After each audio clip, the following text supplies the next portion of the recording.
네, 안녕하세요. 반갑습니다. 오늘 목요일 또 여러분과 1시간 동안 여러분들에게 시청자 고민 상담, 또 여러분들에게 1시간 동안 즐겁게 한번 또 지내보도록 하겠습니다. 여러 가지 궁금증 있으신 분들 전화 주시면 또 제가 시간이 지나면 방송 이후에도 또 연락을 드릴 거니까 전화 주시게 되면 친절한 상담 준비하겠습니다. 네, 오늘 1시간 동안 송성문 대표님과 함께 여러분들의 다양한 부동산 고민도 해결해 드리도록 하겠습니다. 아래 상담 번호 저희 지금 알려드리고 있습니다. 021638-3918번 또 정보용료 100원 부과되는 샵 3989번으로 연락 주시면 송성문 대표님과 함께 여러분들이 가지고 계시는 부동산 고민 하나하나씩 해결해 드리도록 하겠습니다. 많은 분들께서 부동산 고민도 안고 있지만 대표님 요즘 시장의 흐름들 좀 미리미리 또 알아두고 싶어 하시는 분들 좀 많이 계시더라고요. 지금 이 타이밍이 부동산 공부할 타이밍이다 이렇게 말씀하시는 분들도 좀 많이 계시는데 대표님의 베테랑 노하우부터 좀 만나보도록 하겠습니다. 오늘 어떤 이야기 준비해 주셨을까요? 네, 전문가들도 많이 좀 혼란스럽습니다. 올해 시장 자체가 아시다시피 여러 가지 이제 변수들이 많이 있는데 지금 조정기라고 합니다. 그래서 시장 자체를 이렇게 놓고 봤을 때 시장이 항상 좋을 수도 없는 것이고 항상 또 나쁘지만 또 않는 겁니다. 그래서 제가 시장 자체를 놓고 봤을 때 조정기인데 조정기에는 어떤 식으로 좀 대응을 할까를 좀 간략하게 한번 좀 정리를 해봤습니다. 자, 제가 이 부동산 시장을 이렇게 놓고 봤을 때 제가 이 부동산 업계에 온 지가 92년도 대학 졸업 후 첫 직장을 갖게 된 게 92년도인데, 어느덧 부동산 업계 27년 정도를 맞이하고 있습니다. 시장 경험을 좀 많이 했는데, 제가 겪었던 어떤 시장 속에서 한번 봤을 때는 시장은 항상 이렇게 사이클을 그리고 있습니다. 그래서 결과적으로 좋은 시절도 있고 나쁜 시절도 있고 이런 시장들을 거치게 되는데, 시간이 지나서 봤을 때는 결과적으로는 그래프는 우상향이었다는 게 제 결론입니다. 그래서 부동산이라는 것들은 어차피 물가 상승이라든가 여러 가지 경제 여건, 경제 성장률 이런 거에 맞춰서 어느 정도 비율만큼씩은 상승해 주는 게 이치라고 저는 봅니다. 그래서 이런 어떤 어려운 시장에서도 한번 어떤 대응을 해야 되는지에 대해서 한번 좀 깊이 좀 생각해 볼 필요가 있겠습니다. 자, 일단은 부동산 시장은요, 제가 봤을 때는 제 나름대로 정리해 봤을 때 조정기를 거치고 또 회복기를 맞이하고 성장기와 조정기를 이렇게 번복을 합니다. 이렇게 해서 계속해서 사이클이 도는데, 우리가 최근 한 10년 정도 시간을 한번 놓고 본다 그러면, 물론 과거 시간도 비슷하지만 우리가 조정기가 들어갔을 때가 2008년도 정도로 봅니다.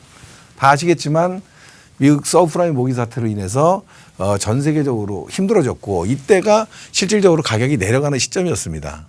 그래서 이제 조정을 받고 심지어는 많이 폭락을 했기 때문에 폭락기라고도 합니다. 그건 전 세계적인 문제였었고, 아무튼 이런 조정기를 거치면서 회복을 하는 시점은 우리가 박근혜 정부 들어서면서 2013년도 정도를 좀 봅니다. 그래서 회복을 하는 시간을 갖고 성장을 하는 시간을 가지면서 지금은 현재는 조정 국면에 와 있다.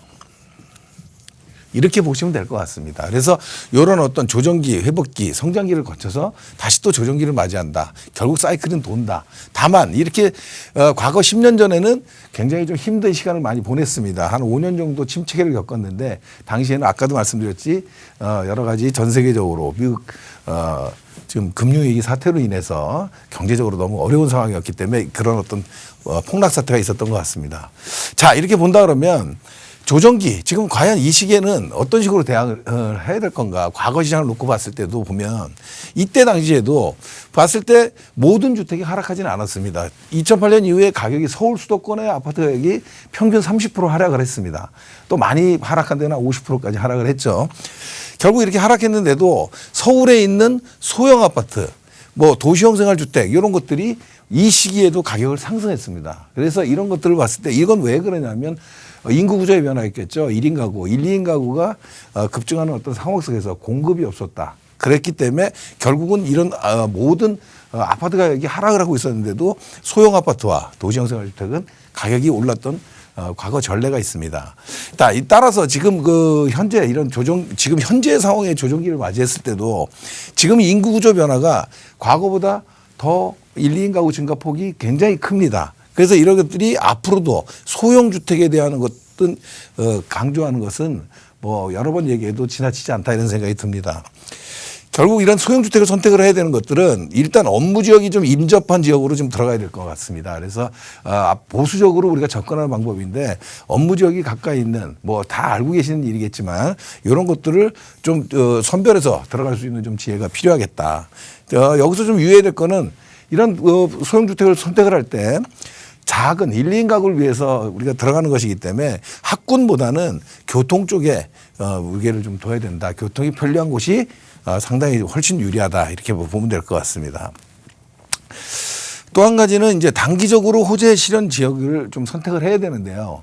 단기적 호재라는 건 뭐면 실질적으로 우리가 호재가 여러 가지가 있죠. 뭐 그 업무 시설의 유입이라든가 뭐 교통 여건의 변화, 뭐 어떤 주거 환경 뭐 개선되는 어떤 부분들이 있습니다. 이런 것들이 개발 계획이 있거나 어떤 그 여러 가지 계획은 있지만 좀 막연한 개발 계획들이 있습니다. 하지만 이런 것보다는 작더라도 단기적으로 좀 실현될 수 있는 거, 뭐 3년, 5년 안에 실현될 수 있는 이런 것들을 포인트로 들어가면은 수요가 유입되는 어떤 상황 속에서 소형주택은 어차피 큰 폭의 상승을 보는 게 아닙니다.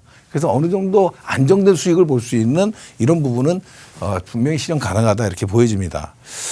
향후에는 지금 이런 조정 국면을 지나면 전 개인적으로 서울시장 같은 경우, 서울 수도권 같은 경우에는 양극화 시장이 좀 펼쳐질 거라고 지금 예측을 합니다.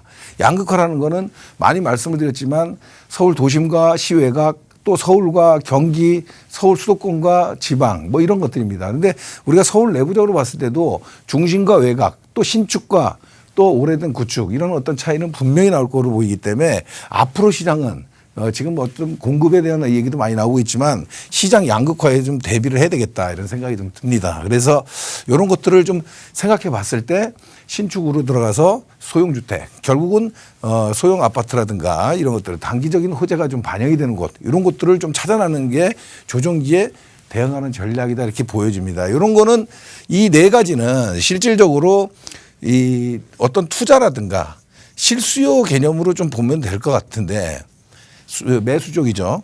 이 마지막은 매도 쪽입니다. 지금 보유하고 계신 분들 충족 요건 이런 어떤 것들이 충족되어 있는 내가 보유하고 있는 부동산이 이런 것이다 하면은 지금 매도보다는 보유 쪽으로 좀 신경을 좀 써보시는 게 좋을 것 같습니다. 그래서 결국은 매도나 또 보유나 이런 것들이 이런 축에서 움직일 것이다. 그리고 이런 조정기에 금융의 어떤 그 활용을 하지 못한다고 한다면 실질적으로 투자 쪽으로 들어온다고 한다면 부동산 시장은 결코 검정색만 있는 것은 아니다 이런 생각이 듭니다. 그래서 너무 조정기라고 해서 너무 이렇게 좀 답답한 생각하지 마시고 또 어떤 계획이 좀 서 있다고 하시면 좀 공격적으로 들어갈 수 있는 부분도 타이밍을 봐서 좀 축을 잡아보는 것도 요즘 조정기에 우리가 대해야 될 부동산 시장입니다. 이렇게 정리하도록 하겠습니다.